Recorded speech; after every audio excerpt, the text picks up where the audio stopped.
नमस्कार welcome to my channel fresh vibes. आसंतु मो सांगरे श्री राम नवमी रे भुवनेश्वर स्थित राम मंदिर रे श्री रामंकर दर्शन करिबा। मंदिरटी को किपरि लाइट रे सजा हेछि देखंतु। एठारे दीप जाली आगु को चलिले मंदिर रे पहुंची जानिली लाइन रे जिबाकू पड़िबो। तेणु लाइन रे आगु को चलिले। लाइन रे चलिला बेले चारि पार्श्वरे थिबा देवदेवी मानकर दर्शन करी करी चलिली। आपण माने मध्य देवदेवींकर दर्शन करंतु। भिडियोटी शेष पर्यंत निश्चिंत देखिबे। श्री राम नवमी पई प्रसाद प्रस्तुत करिछि ओ जणे भक्त हनुमान साजी किपरि श्री रामकर गाथा गाउछंती देखिबे।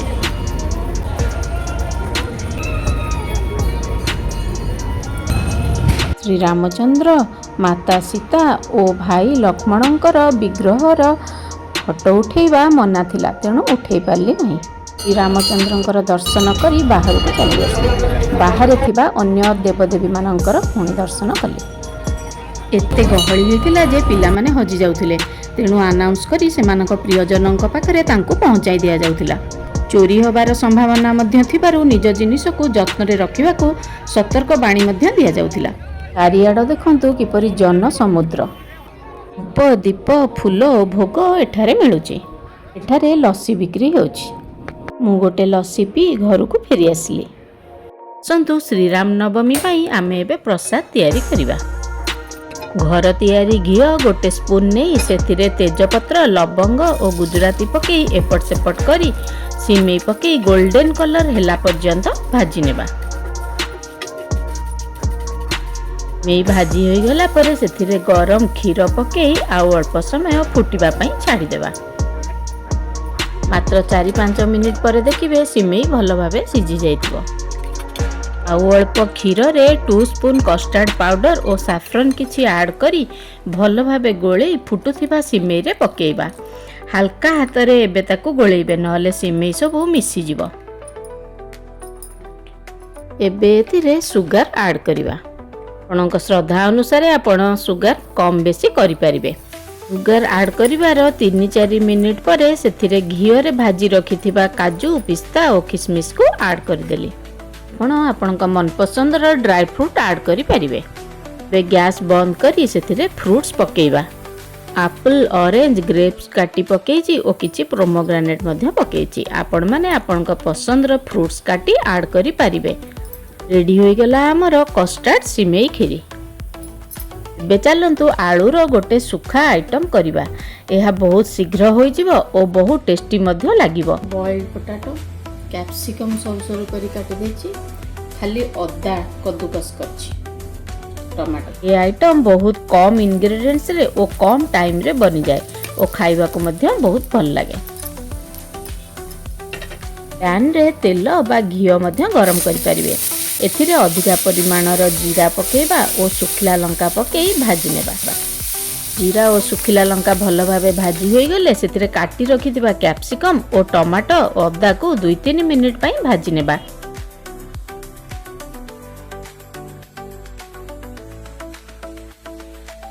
एबे काटी रखिथिबा बॉइल्ड आलू पकेई एपट सेपट करनेबा।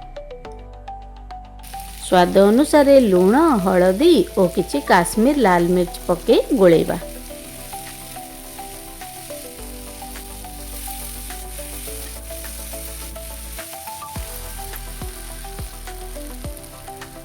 पाँच 6 मिनिट पर एभली भाजी होई गले सेथिरे किछि रोस्टेड मेथी पत्र पकेइछि।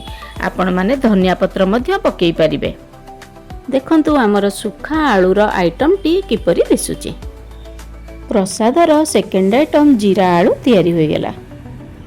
चलंतु थर्ड आइटम रो प्रस्तुति करिबा। समान परिमाणर अटा और मैदा नै सेथिरे लूण घिओ और किछि जुआणी को हाथ रे एपरि घसी पकेले जुआणी रो बढ़िया बास्ना आसीता। ए सब मिक्स करी नेबा। एथिरे पानी पकेई पूरी पई डोर प्रस्तुति करनेबा। 15 मिनिट पई रेस्ट देई पूरी बेली छाणी नेबा। गुड़िक देखंतु किपरि बढ़िया फुलुची। सब पूरी गुड़िक बढ़िया फुली थिला। श्री राम नवमी पाई प्रसाद प्रस्तुति करिबा सरिला। एबे थाली सजाड़िबा।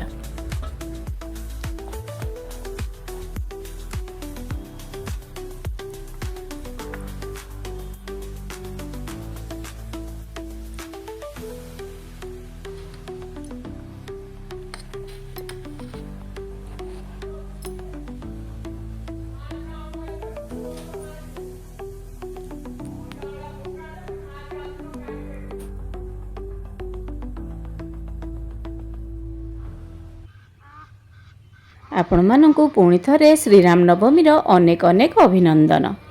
ଚାଲନ୍ତୁ ଏବେ ଦେଖିବା ହନୁମାନ ସାଜିଥିବା ଜଣେ ଭକ୍ତ କିପରି ଭାବରେ ରାମଙ୍କର ଗାଥା ଗାଉଛନ୍ତି।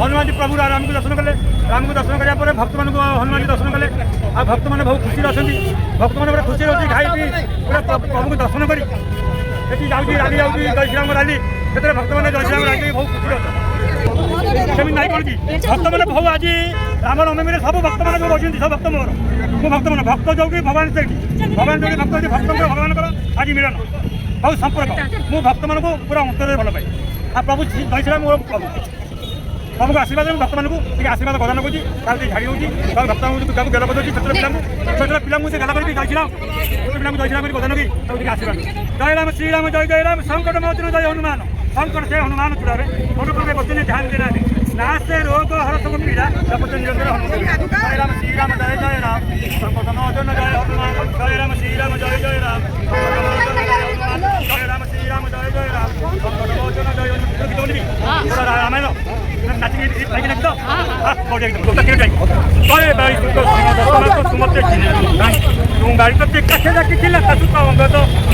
मने नहीं कि तोर एवं पासरिलु दश शिर मने नहीं कि तोर चाषी उद्दिष्ट भोजन पासरिलु से राधना पिठिरे कथा कि नथाई तोर तुलिया पदाकु अनाले से अंगद मुनि एवं तुम से चिन्हबू कहीं से अंगद मुनि श्रीराम को नाम तुकाऊ जानबू संपदे होइतु अंध श्रीराम को नाम तुकाऊ जानबू संपदे होइतु अंध सीता को चोराई आनिला दिनरु चिडिलानी दश खंडर से तू नहीं के हा मूर्ख पणे कहू अजू जारे से तू नहीं के हा सब दुर्बुद्धि छाड़ी मोर संगे सीता को घेनी आस श्रीरामचंद्र को पदपाद तले बेगे तू शरण पसर सदाशिव कही चिंतार जीव लोक सही सदाशिव कही जय रामचंद्र की जय सीता को ससल माने फेराई दियो नचेत नचेत नचेत प्रभु श्रीराम श्रीराम श्रीराम बद्ध करेंगे जय श्रीराम। ଶ୍ରୀରାମ ନବମୀରେ ଆମେ ସବୁ ଦେବଦେବୀଙ୍କର ଦର୍ଶନ କରି ଘରକୁ ଫେରିଲୁ।